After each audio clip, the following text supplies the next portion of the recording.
Salve, salve galera, bem-vindos a mais um Tudo em 15 Minutos de Vinho, onde às quartas-feiras nós falamos sobre um tema livremente aqui, né, no mundo dos vinhos, em 15 minutinhos. Semana passada não teve. Por quê? Porque eu estava lá na Serra Gaúcha com uma turma, onde eu levei algumas pessoas para conhecerem, para visitar a Serra Gaúcha, né? E o tema de hoje, né, que eu queria abordar nesses 15 minutinhos é justamente a qualidade do vinho brasileiro, a qualidade das vinícolas brasileiras, a qualidade do produtor, o que o produtor vem fazendo em vinhos aqui no Brasil. É muito interessante, né? Ontem eu ainda estava falando, dei um curso aqui no Espaço e estava comentando com uma pessoa que eu não lembro assim de uma curva de crescimento tão grande, tão rápida, de uma outra região vitivinícola no mundo, né? O Brasil, podemos dizer que está fazendo vinhos de qualidade, o que aí, a partir dos anos 90, né? E nos anos 70 ali começaram a chegar algumas empresas internacionais, como a Moët Chandon, como a Almaden, né? Mas elas não podiam importar para o Brasil, né? Elas não podiam exportar para o Brasil. Elas tinham que produzir aqui no Brasil. Chegaram, construíram suas plantas, né? E começaram a fazer vinho. Isso já foi um primeiro alerta, né, para o produtor brasileiro.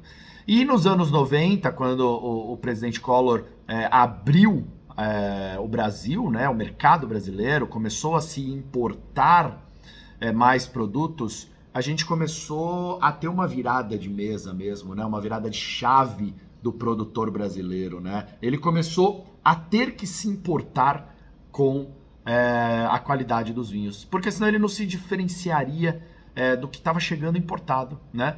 E aí, claro, puxado por algumas vinícolas como Salton, Miolo, a própria Casa Valduga, né? Houve essa transformação, essa mudança de cenário do vinho brasileiro. E ali começaram alguns investimentos, né? Começaram ali técnicas. Veio a chegada dos enólogos mais jovens, né, de uma nova geração, filhos e netos dos colonos, né, dos imigrantes italianos, e esses enólogos, novos enólogos, começaram a dar uma nova cara também para o vinho brasileiro, começaram a investir no cuidado, né, do vinho brasileiro, tanto em termos de qualidade de higiene, quanto em termos de forma, né? As vinícolas começaram a ser trabalhadas para ficarem cada vez mais atrativas para um enoturismo, os rótulos, né?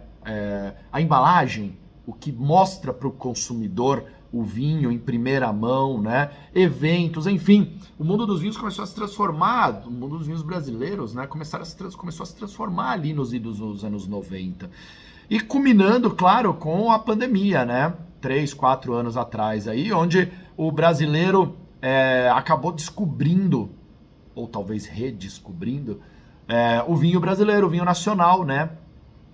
Claro que isso é uma construção, estamos longe ainda do Brasil ter uma cultura de vinho, estamos longe do Brasil ter incentivos para as vinícolas, para a indústria vitivinícola brasileira. Claro que estamos longe ainda de todos os produtores do Brasil terem a cabeça aberta para uma indústria de avanço, de evolução, né, de sinergia, né? Ainda estamos engatinhando, né, gente? Há um ditado que diz aí que os primeiros 200 anos são difíceis, né? Eu sempre gosto de falar isso. Nós temos 30, vamos dizer aí, anos, não desmerecendo todo o passado, tá? Não desmerecendo toda a história do vinho brasileiro, não em absoluto. Mas dando um zoom, né? Dando um highlight na produção de qualidade do vinho brasileiro. E aí nós estamos falando, sim, dos anos 90, né? E eu acredito aí que a gente vai ter um crescimento muito grande nos próximos anos, nas próximas décadas, né? Não só na Serra Gaúcha, que é uma produção já por excelência, né? Que já tem o seu conhecimento, já conhece o terroir, um terroir difícil, não é um terroir fácil para se produzir vinhos, né? Mas já é um terroir, de certa forma, conhecido, né? Com uvas conhecidas, né? O grande destaque ali para Merlot, para Chardonnay, principalmente ali na região do Vale dos Vinhedos, né? Mas ali a gente tem, né? Só no Rio Grande do Sul a gente tem regiões como a Serra do Sudeste, que vem num destaque, Encruzilhada do Sul, todas as vinícolas indo para lá produzir vinhos, né? A região da Campanha Gaúcha, no bioma dos Pampas, o mesmo bioma de parte da Argentina e do Uruguai, né? Isso é muito importante. A gente tem ali Campos de Cima da Serra já partindo para Santa Catarina. Então, o Rio Grande do Sul já é um terroir muito trabalhado, né? Muito conhecido. Mas a gente tem Santa Catarina, né? Santa Catarina com a altitude, né? Com os vinhos com uma acidez, com frescor, né? A Sauvignon Blanc, que é fantástica, ali naquele lindo lugar, né? As uvas italianas, que vem se dando muito bem ali, Touriga Nacional, né? Pô, aproveito Tourigas Nacionais da Serra Catarinense incríveis, né? Uma região muito pequenininha ainda, né? Uma vez o Humberto Conte, produtor de lá da Villaggio Conte, que era o então presidente ali da Vinhos de Altitude, numa das vezes que eu visitei ele, ele falou para mim, pô, Rodrigo, a Santa Catarina inteira, a produção de Santa Catarina representa cerca de 15% do que a Salton produz, né? Pra gente ter uma ideia de dimensão, né? É bem pequeno mesmo, né? E depois aqui a Serra da Mantiqueira, né? A Serra da Mantiqueira com a inovação, com a dupla poda, né? A poda de inverno, com o atrativo, né? De uma produção diferente, com o apelo de estar numa zona economicamente ativa, né? No Brasil, que é esse eixo São Paulo-Minas, né? O que atrai muito do enoturismo, é a região que mais cresce em enoturismo, é a região que mais cresce em viticultura, né? Eu tava lá com um produtor uma vez, o Sandro, e ele falou para mim, pô, Rodrigo, tá vendo esse cenário aqui, ó, esse horizonte? São 34 projetos vitivinícola nesse horizonte, né? Então, pra gente ver a dimensão que tem, né, que essa região vem ganhando. Claro, uma região muito nova, nós estamos falando do começo dos anos 2000, né, 2001, 2002, quando se começou a pôr em prática, muitas vinícolas surgindo. Então tem muito a se aprender ainda, né? A Syrah, a Sauvignon Blanc são as uvas queridinhas, mas vão ter muitas outras coisas, né? A Cabernet Franc vem dando farol ali, se demonstrando muito bem, né? E o Vale do São Francisco com a sua acidez, né, com os seus espumantes, seus vinhos brancos de maior volume, de bom frescor, né, de passagem rápida, né, de volume rápido ali.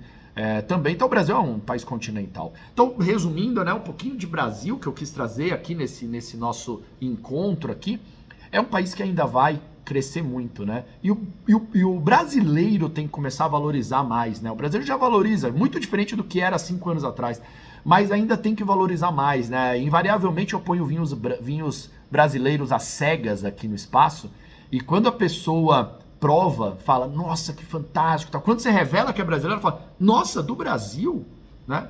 Por aí, né?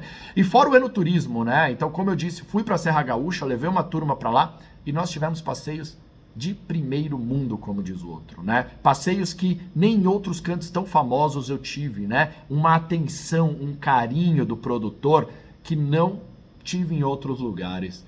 Então, enfim, né? Um papo rápido aqui, um panorama do que eu vejo do vinho brasileiro, do produto brasileiro, vinho, né?